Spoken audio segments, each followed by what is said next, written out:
শেষ জামানায় কিন্তু মুমিন ব্যক্তিদের মধ্যে অনেক মুমিন ব্যক্তির স্বপ্ন কিন্তু সত্য হবে, এটাও এসেছে। মুমিন ব্যক্তির স্বপ্ন কিন্তু সত্য হবে। কোরআনে এমনও দলিল আছে যে কাফেরের স্বপ্নও সত্যি হয়েছে। কোন সূরায় আছে কে বলতে পারবেন? কাফের ব্যক্তির স্বপ্নও সত্যি হয়েছে এমন দলিল কোরআনের কোথায় আছে? কে বলতে পারবেন? হ্যাঁ, সূরা ইউসুফ। কিনা আপনার? জি, আশিক। ঠিক আছে, মাশাআল্লাহ। আশিক ভাইয়ের জন্য আমাদের একটা হাদিয়া থাকবে ইনশাআল্লাহ, আপনি আলোচনা শেষে নিয়ে যাবেন।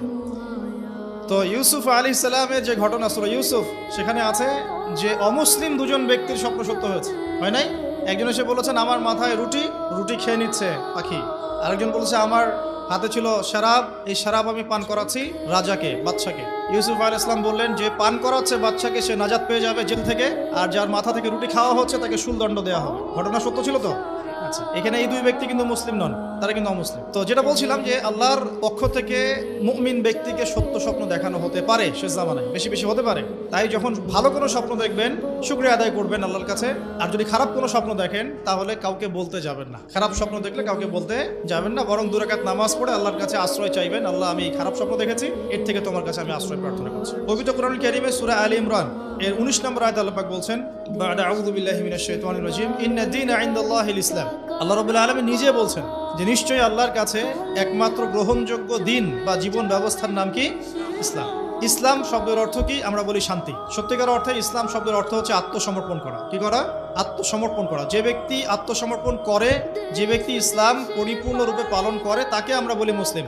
যে ব্যক্তি ইসলাম পরিপূর্ণরূপে পালন করে তাকে আমরা বলি মুসলিম। যেমন এই মুসলিম শব্দের সাথে যে নবীর নাম জড়িত সেটা হলো, তিনি হলেন ইব্রাহিম আলাইহিস সালাম। সূরা হজ পড়ে দেখবেন, হুয়া সাম্মাকুমুল মুসলিমিন, তিনি তো আমাদের নাম দিয়েছেন মুসলিম, এই জাতির নাম দিয়েছেন। তিনি আমাদের জাতির পিতা, মুসলিম জাতির পিতা। তো ইব্রাহিম আলাইহিস সালামের ব্যাপারে আল্লাহ পাক বলছেন, ইয ক্বালা লাহু রাব্বুহু আসলিম ক্বালা আসলামতু লিরাব্বিল আলামিন। যখনই আল্লাহ পাক ইব্রাহিমকে বলতেন আলাইহিস সালাম যে আত্মসমর্পণ করো, ইব্রাহিম আলাইহিস সালাম কোনো বিজ্ঞান যুক্তি দর্শন খুঁজতে যেতেন না। তিনি বলতেন আসলামতু লিরাব্বিল আলামিন, আমি বিশ্বজগতের প্রতিপালকের কাছে আত্মসমর্পণ করলাম।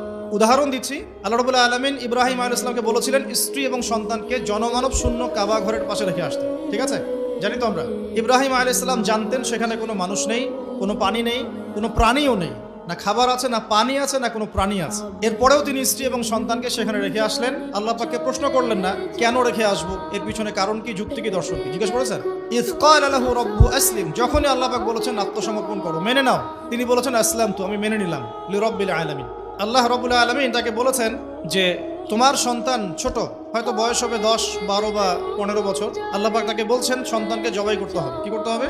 জবাই করতে হবে। তিনি চলে গেলেন, সন্তানকে বললেন, ইয়া বুনাই, হে আমার সন্তান, যার নাম ইসমাঈল আলাইহিস সালাম, ইন্নী আরা ফিল মানামি আন্নী আযবাহুক, আমি আমার স্বপ্নে দেখেছি আমি তোমাকে জবাই করছি। কি করছি? জবাই করছি। আর নবীদের স্বপ্ন কিন্তু ওহী। নবীদের স্বপ্ন কি হয়? ওহী। ওহী মানে কি? আল্লাহর পক্ষ থেকে প্রত্যাদেশ, আল্লাহর পক্ষ থেকে মেসেজ। সবার স্বপ্ন কিন্তু ওহী নয়। নবীদের স্বপ্ন কি? ওহী। ওহী মানে আল্লাহর পক্ষ থেকে জ্ঞান, যেটা আল্লাহ পাক তার বান্দাদের মধ্য থেকে কিছু কিছু বান্দার কাছে পাঠান বাছাইকৃতভাবে। কিভাবে পাঠান? আল্লাহ পাক ফেরেশতার মাধ্যমে পাঠান। নবীদের স্বপ্ন ওহী। আর শেষ জামানায় কিন্তু মুমিন ব্যক্তিদের মধ্যে অনেক মুমিন ব্যক্তির স্বপ্ন কিন্তু সত্য হবে, এটাও এসেছে। মুমিন ব্যক্তির স্বপ্ন কিন্তু সত্য হবে।